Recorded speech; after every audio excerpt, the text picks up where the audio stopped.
La cloche du monastier sonnait juste 9 heures, lorsque j'en eus terminé avec ces ennuis préliminaires et descendis la colline à travers les prés communaux. Aussi longtemps que je demeurai en vue des fenêtres, un secret amour-propre et la peur de quelque défaite ridicule me retinrent de sourdes menées contre Modestine. Elle avançait d'un pas trébuchant sur ses 4 petits sabots, avec une sobre délicatesse d'allure. De temps en temps, elle secouait les oreilles ou la queue, et elle paraissait si menue sous la charge qu'elle m'inspirait des craintes. Nous traversâmes le gué sans difficulté. Il n'y avait aucun doute à ce sujet, elle était la docilité même.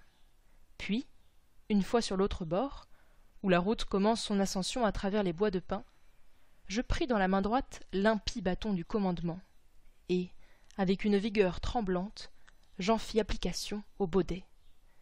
Modestine activa sa marche pendant peut-être 3 enjambées, puis retomba dans son premier menuet. Un autre coup eut le même résultat, et aussi le 3e. Je suis digne du nom d'Anglais, et c'est violenter ma conscience que de porter rudement la main sur une personne du sexe. Je cessai donc, et j'examinai la bête de la tête aux pieds. Les pauvres genoux de l'ânesse tremblaient, et sa respiration était pénible. De toute évidence, elle ne pouvait marcher plus vite sur une colline. Dieu m'interdit, pensai-je, de brutaliser cette innocente créature. Qu'elle aille de son pas et que je la suive patiemment. Ce qu'était cette allure, aucune phrase ne serait capable de la décrire. C'était quelque chose de beaucoup plus lent qu'une marche, lorsque la marche est plus lente qu'une promenade. Elle me retenait chaque pied en suspens pendant un temps incroyablement long.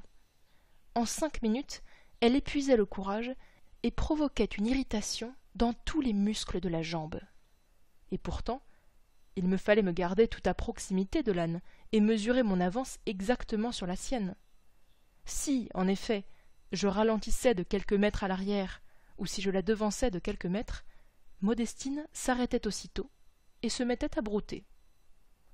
L'idée que ce manège pouvait durer ainsi jusqu'à Alès me brisait quasiment le cœur. De tous les voyages imaginables, celui-ci promettait d'être fastidieux.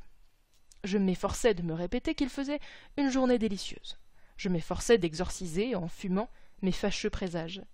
Mais la vision me restait sans cesse présente, de longues, longues routes au sommet des monts ou au creux des vallées, où 2 êtres se mouvaient d'une façon infinitésimale, pied à pied, 1 mètre à la minute, et, comme les fantômes ensorcelés d'un cauchemar, sans se rapprocher jamais du terme. Sur ces entrefaites, voici que monta derrière nous un gros paysan, âgé peut-être d'une 40aine d'années, de mine ironique et bourrue, et vêtu de la veste verdâtre de la contrée.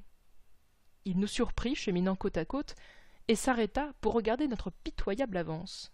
« Votre baudet, dit-il, est très vieux ?» Je lui répondis que je ne le pensais pas. « Alors, supposa-t-il, il vient de fort loin. » Je lui répondis que nous venions seulement de quitter le monastier. « Et vous marchez comme ça !» s'écria-t-il, et rejetant la tête en arrière, il partit d'un long et cordial éclat de rire.